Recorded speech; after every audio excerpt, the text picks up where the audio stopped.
सबसे पहले आज प्रेस कॉन्फ्रेंस जो हमने करने का काम किया, ये जो लोगों में भ्रम फैलाया जा रहा है कि हर्षद मेरा चुनाव नहीं लड़ रहेगा, बैक हो जाएगा और बैक हो जाएगा, उसने बैठाने का काम किया जा रहा है, ये सब भ्रम है।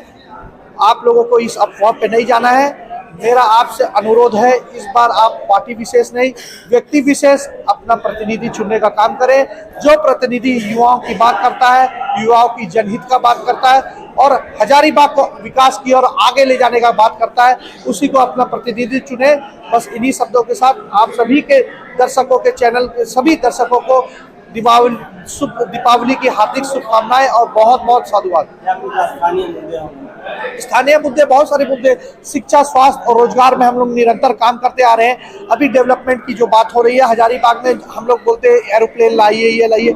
मेरा बोलना है एरोप्लेन से पहले आप रोजगार की बात करिए ना। एरोप्लेन चढ़ने के लिए आदमी को पैसे में, पॉकेट में पैसे चाहिए। जब हमारे पास पैसे ही नहीं होंगे तो रोजगार, तो एरोप्लेन कौन चढ़ेगा। एयरपोर्ट से पहले आप रोजगार की बात करिए, लोगों को समृद्ध बनाने की बात करिए, हजारीबाग में टूरिज्म को बढ़ाने की बात करिए। हजारीबाग एक टूरिज्म स्पॉट बन सकता है। अगर टूरिज्म स्पॉट बढ़ा तो छोटे छोटे ग्रामीण के हर एक व्यक्ति को आगे बढ़ने का अपना संसाधन, पैसे का, कुछ भी आय का स्रोत बनेगा।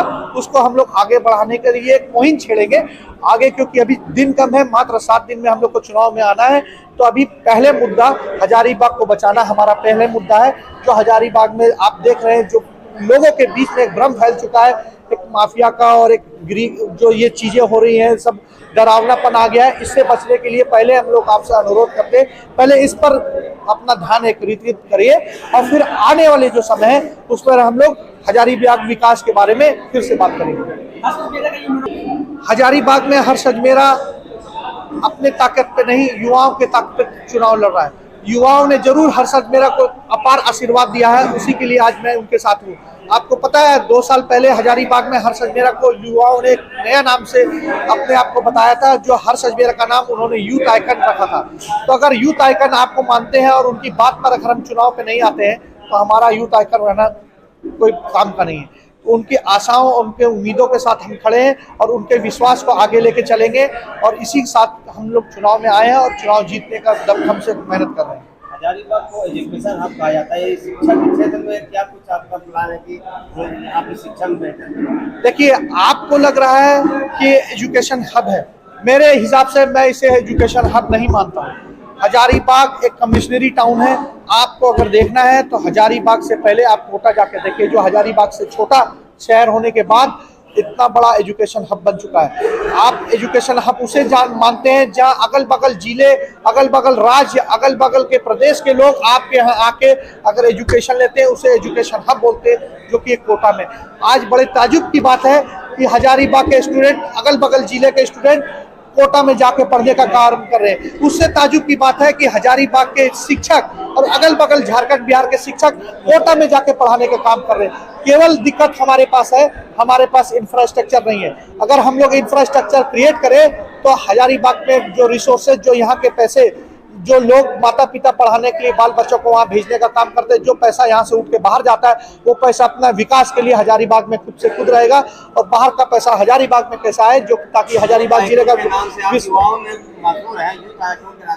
अपने आप को युवाओं के बीच में किस तरह साबित करें? देखिए, यूथ आइकन जब बोला जाता है, आप कुछ प्रेरणादायी काम करते हैं। हर्षद मेरा जब 26 साल का उम्र का हुआ करता था, हर्षद मेरा ने हजारीबाग का एक नया विजन के साथ एक मल्टी स्पेशलिटी हॉस्पिटल 100 बेडेड बनाने का काम किया, जो कि आज 7 साल से सक्सेसफुली चल रहा है। इसी को देखते हुए एक युवाओं में एक जोश आता है, किसी को अपना आइकन मानते हैं लोग कि इसको देखकर हम क्यों नहीं आगे बढ़े, हमने उतना क्वालिफिकेशन, डेडिकेशन है, तो इस काम को स्ट्रगल करके हम क्यों नहीं आगे बढ़े। और हम लोग बल से और पूरी जो ताकत के साथ ये चुनाव लड़ेंगे और इस चुनाव जीतने का काम करेंगे। जो भी अफवाहें हमारे बारे में फैलाई जा रही है, उसे कृपा कर इग्नोर करें। हम लोग युवा नीति के साथ इस राजनीति को बढ़ा के युवा नीति में आने का प्रयास कर रहे हैं और युवाओं के साथ हमेशा छल कपट होते आ रहा है। आपको लग रहा है उस छल कपट को हम लोग कैसे निपटे, इसीलिए इस चुनाव में हम लोग प्रत्येक युवा इस चुनाव में इस हर्षद मेरा का सपोर्ट कर युवा में चुनाव में आने का काम करेगा। रोजगार को लेकर क्या कुछ रोड मैप यही है कि इतनी सारी जो कंपनियां आ चुकी हैं और कंपनियों में हजारीबाग के युवाओं, तमाम युवाओं को नौकरी नहीं मिल रहा है। सबसे पहले हमारा मुद्दा है कि लोकल को नौकरी देनी होगी लोकल स्थानीयों को आप नौकरी दे, चाहे उस जिस पद में उसका स्पेसिफिकेशन आप चाहते हैं उनको दे। अगर 4 लाख यहाँ नौकरी है तो 45 से 50% लोकल लोगों को नौकरी मिले, 50% आप बाहरी रखें, हमें उससे आपत्ति नहीं, पर एक स्पेसिफिकेशन आपको तय करना होगा। इस तय के साथ उस तय के साथ हम लोग इस कदम से आगे बढ़ने का काम करेंगे।